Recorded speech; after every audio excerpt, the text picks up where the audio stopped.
your own oil. That's the message from President Trump to allies reeling from his decision to go to war. How about a Raji in for data bash? Let's go behind the headlines and inside politics.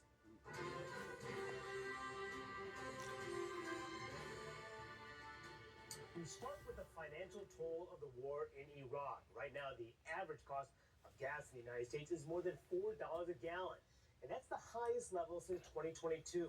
Experts warn prices could spike as high as $5 a gallon.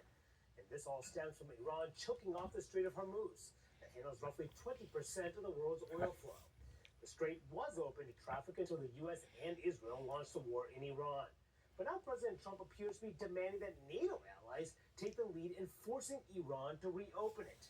This morning, he delivered a blunt message on Truth Social that said in part, quote, all of those countries that can't get jet fuel because of the Strait of Hormuz, like the United Kingdom, which refused to get involved in the decapitation of Iran, I have a suggestion for you. Number one, buy from the U.S. We have plenty. And number two, build up some delayed courage, go to the strait, and just take it. He went on to say, the quote, the hard part is done. Go get your own oil. Now, Defense Secretary Pete Hegseth backed up the commander-in-chief at the Pentagon this morning. He's pointing out this is an international waterway that we use less than most, in fact, dramatically less than most. So the world ought to pay attention and be prepared to stand up. President Trump's been willing to do the heavy lifting on behalf of the free world to address this threat of Iran. It's not just our problem set going forward, even though we have done the lion's share of preparation to ensure that that strait will be open. I'm joined now by an excellent group of reporters, including Kristen Holmes, who covers the White House for us here at CNN. So Trump yesterday said that if the Strait of Hormuz is not immediately, quote, open for business, we will conclude our lovely stay in Iran by blowing up and completely obliterating all of the electric generating plants, oil wells, and cargo islands, and possibly all desalination plants, really destroying the civilian infrastructure that this country relies on. But then today, that's certainly a concern. But now today they're saying this is not one of their core objectives. Yeah. So what are your sources telling you? Well, what we're seeing is that they're focusing on core objectives that they actually think that they can show the American people that they're achieving. So destroying the Navy, killing off leadership, those kind of things. Reopening the strait is something that they have to depend entirely on Iran for. And there is no indication that Iran is going to reopen the strait. And so you're seeing them kind of shift on that. And what we've seen really across the board when it comes to this war in Iran is this kind of shifting narrative and shifting goalposts. Because we also have President Trump routinely saying, if they don't open up the Strait of Hormuz, we're going to inflict all this pain on it. It's not just that post. It has been going on for months. But now it's that maybe we don't really care about opening the Strait of Hormuz. He has been privately very, very angry that none of these other European countries have come to his defense or to the United States' defense in his mind as part of this war, even though, of course, they have said that this was not something that they were put a direct threat for legally or just in terms of resources. They can't do it. And Phil, he keeps saying that Europe hates this. The Strait of Hormuz open. The U.S. does too. Yeah, look, there's kind of a distinction where two things can both be true. The U.S. is not heavily reliant in any way, shape, or form, particularly on oil when it comes to ships that transit the Strait of Hormuz or tankers that transit the Strait of Hormuz. The United States is extraordinarily reliant on the global market that is oil. So basically, as we've talked about repeatedly over the course of the last couple of weeks, just because the U.S. is producing 13.6 million barrels a day of oil, is more energy independent in this moment than it has ever been in history. That is undoubtedly the case. You have seen gas prices top $4 a gallon as of today, which is more than $1 than it was before Operation Epic Fury started, because oil is a global market and retail gas comes downstream of that. I think what's important to note here is the reality behind the scenes is to actually retake the Strait of Hormuz. To Kristen's point, Iran has a say here. It would take offensive action by the United States military, which would likely require ground troops, would almost certainly put naval assets in extreme danger, which is why there are no naval escorts, despite the fact that on March 3rd, the president pledged that they were coming. What is happening, I think, what you see publicly and kind of the pendulum swinging back and forth day by day is a recognition that this is not something that can be done without loss of life, use of ground troops, expanding and extending this operation much further than he pledged to, wanted to, or is within the 4 to 6 week timeline. and therefore he looks at the kind of statistics and says, hey, Europe, Asia, everybody else, you get most of the oil here, you go do it. Yeah, and Europe, in particular, the allies are saying, we're not going to get involved in this. And we're seeing this increasing isolation between or alienation, however you want to characterize it. There's tension between America's traditional allies in Europe and the U.S. Just Italy just denied the use of U.S. wouldn't give permission to a U.S. aircraft to use its land in Sicily. And Spain went even further yesterday in a similar regard.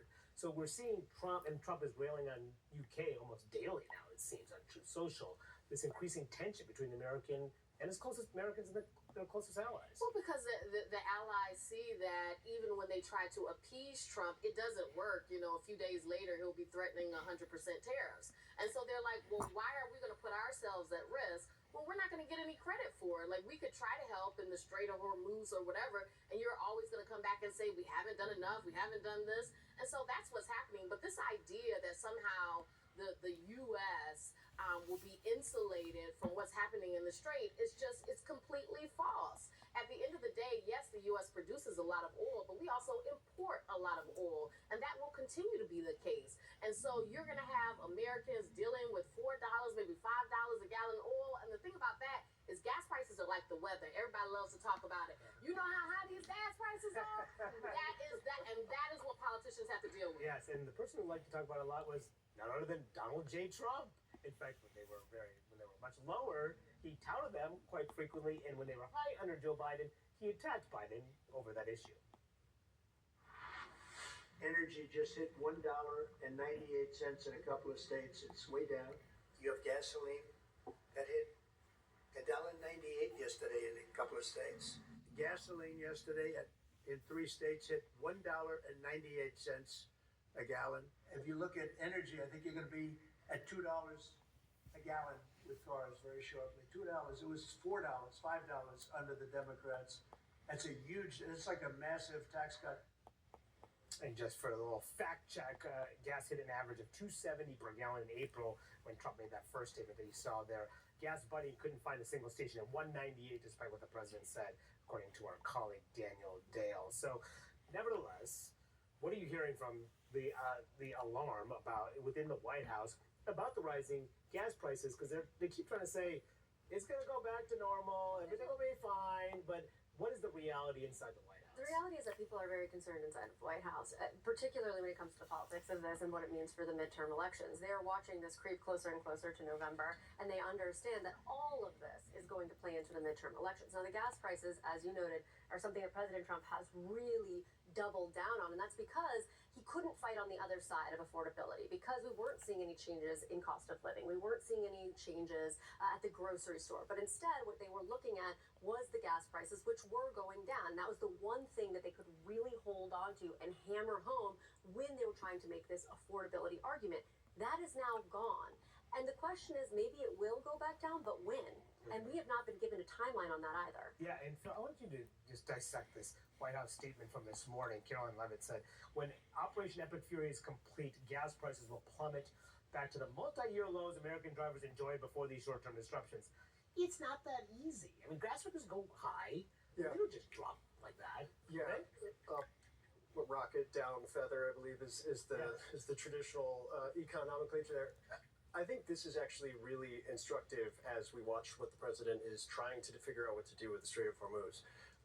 The administration, and I've heard this on a daily basis, 50 times a day, for the better part of 30 days, has made the case, the short-term, temporary pain. We knew prices were going to go up.